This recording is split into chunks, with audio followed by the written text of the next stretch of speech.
Kalian pernah nggak kepikiran kalau selama ini apa yang kita hafal mati-matian tentang atom sewaktu di bangku sekolah itu sebenarnya nggak sesuai realita? Karena kita diajarkan kalau elektron itu kayak bola kecil yang muter rapi di orbitnya. Bener kan?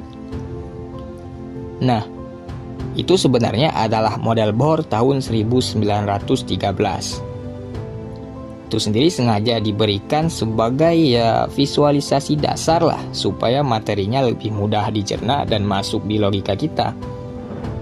Karena sistem pendidikan menyimpulkan kalau kita sebagai seorang murid mungkin belum siap dipaparkan pada kerumitan alam semesta yang enggak masuk akal.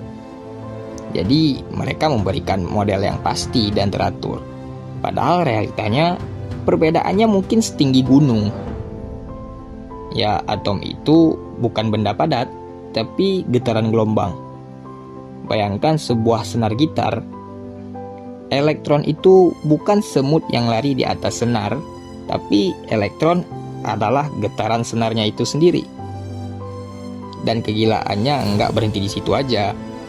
Di sekolah, yang kita pahami adalah kalau kita bisa tahu posisi elektron dengan pasti. Tetapi padahal ada yang namanya prinsip ketidakpastian yang dikemukakan oleh ilmuwan Jerman, yaitu Heisenberg. Karena alam semesta secara fundamental melarang kita tahu posisi dan kecepatan elektron secara sekaligus. Jadi semakin kita fokus nyari tahu di mana dia, semakin kita nggak tahu seberapa cepat dia bergerak. Terus ada juga yang namanya superposisi. Di sekolah, kita juga memahami kalau sebuah benda itu harus ada di satu tempat. Misalnya di tempat A atau tempat B. Tapi di real life, sebelum kalian lihat, elektron itu ada di semua tempat secara bersamaan. Ibaratkan kayak sebuah koin, angka dan gambarnya itu berputar secara bersamaan. Dan kita nggak tahu angka dan gambar tersebut berada di sebelah mana. Tentunya sebelum kita mengukurnya.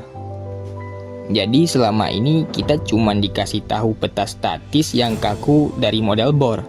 Padahal semua kegilaan yang nggak masuk logika ini adalah bagian dari dunia yang selama ini tidak kita ketahui dari kurikulum kita.